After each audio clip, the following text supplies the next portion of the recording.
Okay, so I guess I don't need to wait till my wife comes home. So I'm in a little dilemma right here.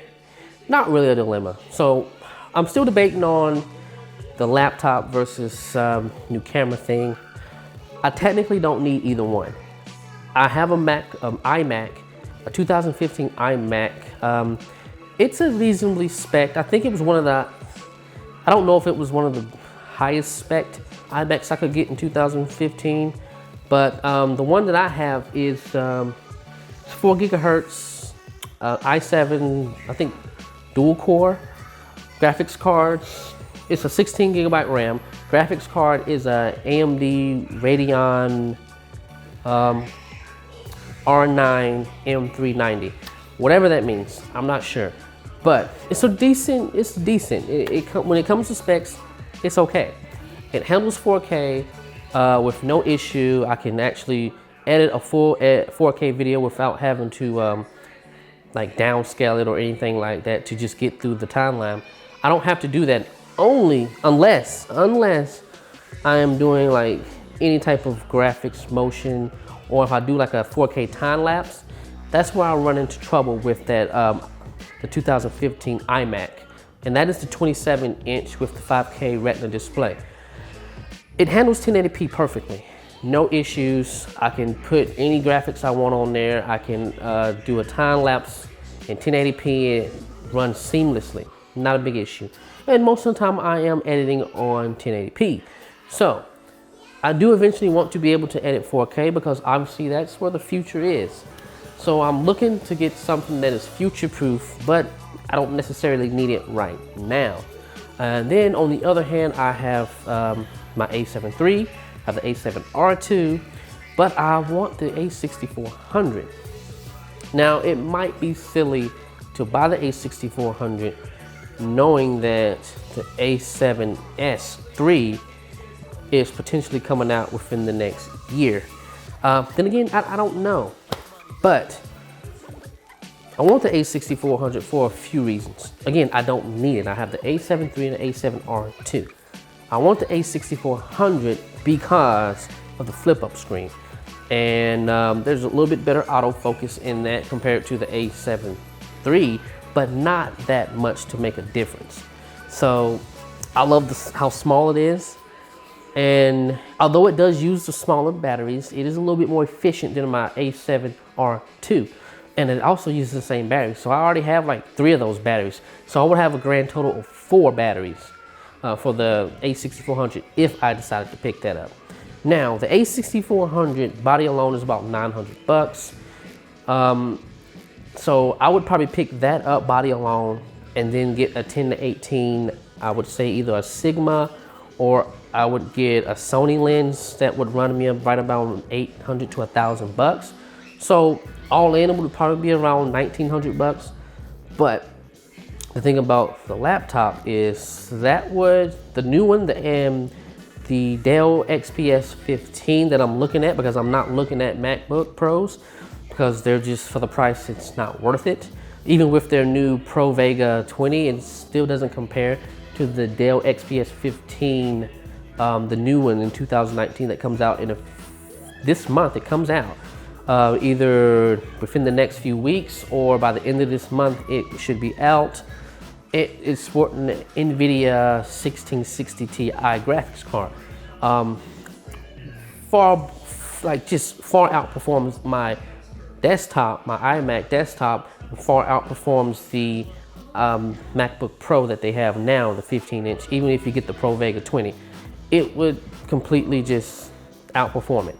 So, and it would be at a cheaper price. I think if I fully spec'd the Dell XPS 15, it would probably be around $2,800 to $3,000, which again, I was looking to spend around $3,800 for the 15-inch MacBook Pro that I was actually customizing on their website. That's with the 32 gigabytes of RAM. That's the Pro Vega 20. I did not elect to get the 1 terabyte or 2 terabyte SSD internal storage. I don't really need that internal storage, so I was going to try to save some money by getting the one with the 512 SSD internal storage. That would save me about $4,000 to about $1,000 if I only get the 512 gigabytes of internal storage. So if I was gonna get the Mac, that's the route that I was gonna go. So that was like 3,500 bucks before taxes. And then I'm getting to looking at the Dell XPS 15, the newer one. Even though I don't know the price, I can imagine it's gonna be around the same price or a little bit cheaper than the MacBook Pro. And that's kind of why I've been leaning that direction. Well, not leaning, I'm getting the Dell. I'm not dealing with MacBook Pros and having a high priced item that doesn't perform as well as a cheaper PC. I'm not doing it. I'm not gonna fool myself anymore. Even though my entire existence has been around Apple products, I have broken the spell when it comes to video editing. I need to take it serious. I don't care about what this thing looks like. Although the Dell looks amazing, I've already seen some of the things on YouTube and on some other creators' channels. It's just by far a superior freaking laptop. It has touchscreen. There is not a MacBook on earth right now that has a touchscreen. I don't even think MacBook or Apple has made a freaking touchscreen laptop. So, and if they have, they haven't shared it with us. So it has a touchscreen. It has a 4K OLED display. Now I know there's some controversy around the OLED display about, you know, the burnt images and things like that, but just the fact that it's in a laptop is amazing. I know that everything is going in that direction anyway. I know that the MacBook Pro has a brighter display, but they're both comparable. Yeah, the Dell is not as bright as the MacBook Pro, but again, it's just a superior product when it comes to specs in general. And I can only imagine with the superior graphics card and me getting the 32 gigabytes of RAM, because I would fully spec out the Dell and it would probably be the same price, if not a little bit cheaper than my mid-range MacBook Pro, the 15 inch. So that's like what I'm looking at. Do I go with the Dell XPS 15? And the whole point of getting that, even though I don't need a laptop, because like again I said, my iMac has been able to handle the 4K editing that I do so far, which is not a lot, and it handles 1080p just fine. But it will be a tool for me to use outside the house if we go on vacation. We're thinking about taking a week to go to New Jersey for a conference for my wife. We're gonna meet family down in North Carolina. They're gonna drive up. So like I would have no way of doing any type of videos. I could do videos, but I won't be able to edit videos. So I'm looking at it in that aspect. And then again, I don't really necessarily have to edit. I could just make videos and wait till I come back. Or again, A6400. Not 100% sure what I'm gonna do. Like I've been debating on getting the point and shoot, the RX 100 Mark 6, but I just can't swing that 1,600 price tag for a point and shoot that I can't improve the audio on. Like, the image quality is amazing. What sucks about it is the 15-minute record limit for the 4K, and 1080p is cool, it's amazing.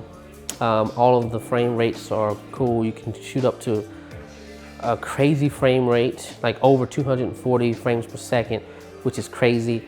But I still enjoy the, you know, I still enjoy being able to change out lenses. I enjoy being able to, well not enjoy, but I like the fact that I can increase the quality of audio, which you can't do in the RX 100 Mark 6. And they took out the freaking ND filter. Now I know that the freaking A6400 does not have in-body stabilization, but again, I've said it multiple times, Sony's in-body stabilization is not very good anyway. So if I was able to get, I say, a lens that had optical stabilization, it would be no different. It would be the exact same. It would still suck. So yeah, you don't buy Sony for the in-body stabilization. So it's not a big deal for me to not have in-body stabilization. And then, you know, I look at some of these videos where they're comparing, like, when they move the camera real fast back and forth like this, and you know how it bends. Like, who the hell does that in a real video? Like, I don't know anyone that technically does any type of fast movement like that. Now, yes, you might follow a fast moving subject, but it's not gonna be that extreme. So I don't even understand I get why they're doing the test, but it's not really relevant for the people that are actually going to be shooting on this camera. Like, vloggers don't give a shit about if it's bending in the corners. Like, look at my face. That's all I care about. But yeah, that's it, guys. I'm debating laptop. And I'm going to, well, let me give you the reasons why for each product. Laptop, I basically can move and be on the go, right? I can be shooting all day and sit down at a coffee shop and begin to edit a video and kind of get into a flow. But when it comes to the A6400, flip up screen, it's only like 1,100 bucks, or I could get it for around 900 bucks and buy another 800 bucks to get a really high quality lens. I could solve my whole dilemma of wanting a lens that is a little bit wider, because I can get a 10 to 18 APS-C lens for right around 1,000 bucks, or a little less than 1,000 bucks, depending if I go with Sony or Sigma. I think Sigma is like 600-700 bucks if I'm not mistaken. So yeah, then I would have a third camera, and I would actually, like, the A7R3, it works perfect on my little Rhino Rove Pro slider. It works perfect on it.